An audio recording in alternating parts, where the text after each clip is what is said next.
So for me, philanthropy is most useful, most healthy when it's challenging elected officials, when it's pushing back on where the politicians and the establishment want to go.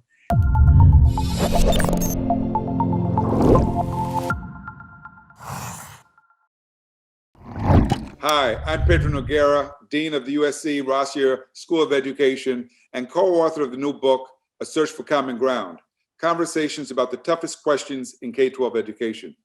I'm here today with my friend and co-author, Rick Hess, Director of Education Policy Studies at AEI. In this book, we try to make our way through some of the thorniest issues in American education while offering a sharp, honest debate that digs deep into our principal differences. Today, we're going to talk a little bit about philanthropy. Rick, just to open things up, we know that large foundations are playing a big role in education in shaping policy.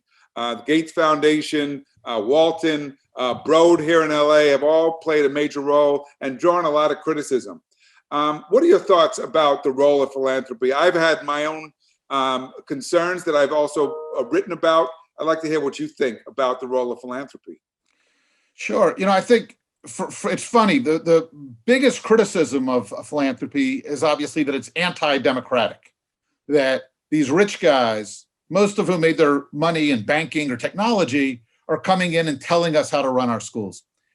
While I have been far from crazy about a lot of what the big philanthropies have done, I actually have a very different reaction.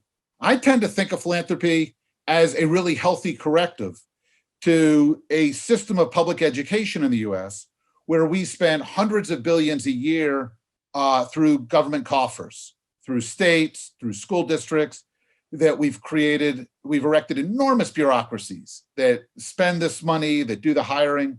And I worry that these systems can become really impenetrable. It's hard for people who are on the outside of the club to get heard. It can be hard for different models or ideas to get traction. So for me, the real power of philanthropy, and the reason I'm generally positive about it, is that it can create resources to give the people who don't have a voice, to let folks who aren't part of the club launch a model, to make sure that different perspectives are being researched and heard. So when I think about philanthropy over, say, the last 3 decades, I think about, for all their pluses and minuses, charter schools and educational choice programs, and Teach for America, and NCTQ's ratings of how ed schools are teaching folks to read, and groups like Educators for Excellence and Teach Plus. Now, I have my pluses and minuses when it comes to each of these groups, but I think American education is better for the fact that they all exist. So full disclosure, I have received grants myself from several of these foundations, and I would agree with you. They do play, in some cases, a positive role in helping to support research and funding programs like early childhood programs, for example, that I think are critical. Where I'm concerned is when they have this outsized role in influencing policy, and there's no debate, discussion, because the dollars are there. So you think about the Common Core. Many states adopted it with the backing of the Gates Foundation without much thought going into the implications for how this is going to be taught in schools and how teachers are going to use this information and impart it to kids. I think similarly, I remember a few years back when the Gates Foundation was putting a lot of money into small schools. Now, personally, I think small schools are better than big schools sometimes, but the issue is less size than quality, the quality of the learning experience, the school culture. And I think Gates didn't really look at that very closely. And after spending several $1 billion on this around the country, they never even issued a report about what they had learned.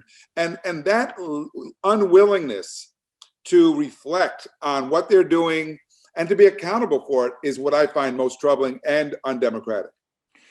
Yeah, so these are absolutely fair points. I think another example like the Common Core was obviously the huge push on teacher evaluation.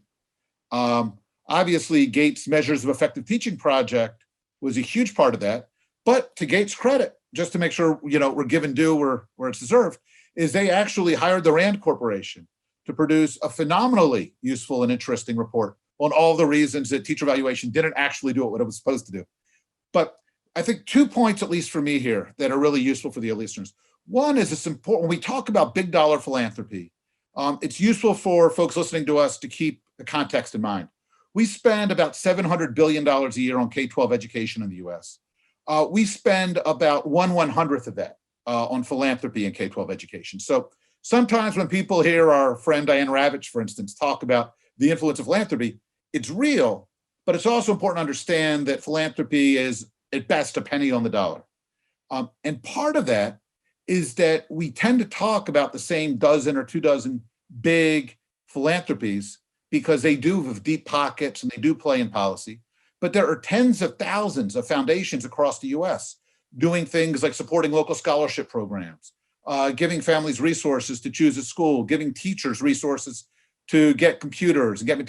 And so it's important when we think about philanthropy that we understand that these big guys do have an outsized role, but there's lots of other stuff.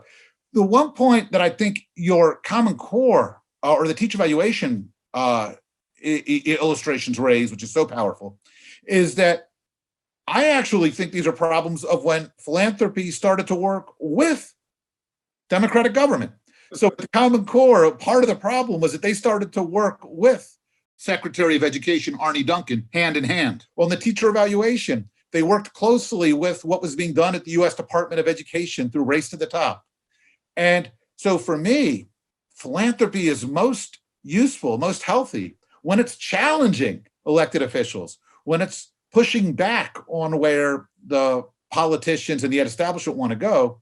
And some of the examples we've just flagged, like Common Core, like teacher evaluation, were cases where philanthropy basically piled on Arne Duncan, the political direction. And I think that made it real hard for a lot of folks to raise good faith criticisms because suddenly you were on the wrong side of both the US Department of Education and a whole lot of really influential funders. Yeah, I think where we are in agreement is the lack of transparency and the lack of accountability. I think that we also are probably in agreement that there have been a bipartisan problem in America in the way we approach education, because there's been a tendency to think there's a quick fix or a silver bullet solution, small schools, Common Core standards, teacher evaluation, charter schools. And by now we should know there are no silver bullets. It's complex. We have to try many different things in different places. And most of all, we've got to learn from our mistakes. And I think part of what's made the whole journey of reform that we've been on for the last 30 years in this country so difficult is that the lessons we should have learned rarely are extracted. And so we keep, and to use the title of one of your books as a good description of the problem, we keep spinning our wheels. That is, instead of really making progress, we try stuff that we tried before. We just call it something different. And I think the foundations contribute to that when they could, in fact, play a better role of helping us to reflect and to learn from our past mistakes. See, I think that's such an incisive point. For me, I see these people railing against these foundations as these evil, nefarious kind of villains. And I'm like, guys, look, they're giving away money. I don't understand why you're calling them profiteers. Like, the best strategy for making money is not to give it away. But the fact that they may mean well doesn't necessarily mean they're doing well. And I think to the extent the problem, I think, is not that they're staffed by people who, want to profit off of education. The problem is they're staffed by people with short memories. They bring in people who used to work at a foundation doing something else, and now they're over here and they're excited and they want to make their mark. And so they start a new 5-year plan, and everything that's more than 5 years old is ancient history. And by the time we see whether your strategy worked or not, you're off somewhere else. You're in government or you're at a new foundation. So to your point, the accountability thing, it's crazy. We've just spent 20 years with foundations talking about how educators need to be accountable. And yet when you go back and look at philanthropic initiatives that pancaked that created a lot of disruption, that didn't actually work for families or for educators, you never see anybody called to the carpet. You never see anybody, challenged and said, hey, you personally are responsible for this. They just kind of go, well, that didn't work out. We'll try the next thing. And I think that drives folks, in communities, folks in schools crazy, and with good reason. Yeah.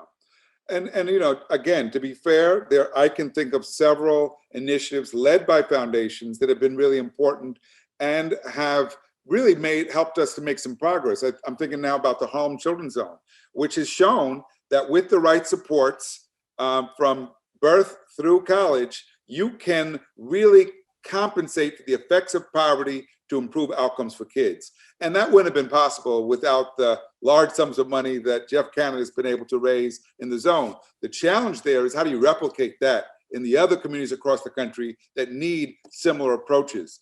But without foundations, that wouldn't have been possible. But as we were talking, I was thinking, we're picking a lot on Gates. When I first moved to Los Angeles, Eli Broad's foundation was calling for turning half the schools in LA into charter schools. And I wrote an op-ed challenging that. I said, which charter schools do you want to create? Because they're not all good. And it speaks to this silver bullet mentality. I'm not against charter schools, but let's face it, there are some that are good and some that should have been closed a long time ago. But when we approach this with this one-size-fits-all approach, then I think we run into problems. And so that's the reason why I think the need for greater accountability is essential. Well, and partly, and accountability, when we say this, some people are, aha, so the government ought to regulate. And what I want more internal accountability. I want philanthropies to say, all right, here was what we tried. I want them to run intensive public evaluations where they invite not just their friends, but other folks to dig into the data and to say, here's what worked, here's didn't. And you know what? And we're going to go face the local community. If we did something and we wrote in from outside and it didn't work, we're going to face the music. And we're not just going to say, well, that's yesterday's news. So I'd love to see that. But partly, I think this also goes back to the way I wrote this book a few years back called Letters to Young Education Reformer. I talked about big R, kind of capital letter reform, Common Core, and No Child Left Behind, and little r reform. And for me, the philanthropy that works tends to be little r reform. It's Jeff Canada. We're going to build this big thing. It's going to cost a lot of money, but Canada's going to build it and we're going to give them the dollars to do so. It's launching so many of the terrific charter schools that I think we both admire. It's launching, new pipelines, new training programs. It's making sure researchers who aren't part of the club have the resources to challenge kind of convention. For me, these are the kinds of things that otherwise aren't going to happen absent philanthropic investment. There's important lines of research that otherwise aren't going to get pursued. And what I worry about is when they forfeit this by signing on to march shoulder to shoulder with some governor or some president's agenda, because I think what you wind up doing is forfeiting the things that make the convention challenging of philanthropy so useful, and instead wind up doubling down on the bad habits of bureaucracy. Yeah, no doubt. And again, I can think of lots of good uses for philanthropic dollars. So if they're listening to this, I hope they don't take this as a message that don't see value in the ways in which they invest in change. And I agree with you. There's clearly ongoing need for change, innovation, and improvement in education. And without philanthropic support, we couldn't do that. So, but I would say on the question of charter schools, which I know is not the topic, but it would really help if the charters, if the foundations, when they see a good one, show it to the public schools and then help public schools to replicate those schools within the public system. That was originally the intention of charter schools, and it really hasn't happened. You're taking us into a whole nother conversation with that, my friend. And it looks like we're out of time. So I think we're going to have to hit pause for this conversation. And I'll look forward to continuing with you when we next get a chance. The two of us have much more to say about this topic, but we're out of time. If you're interested in hearing more, check out a copy of our book, A Search for Common Ground, Conversations about the Toughest Questions in K-12 Education.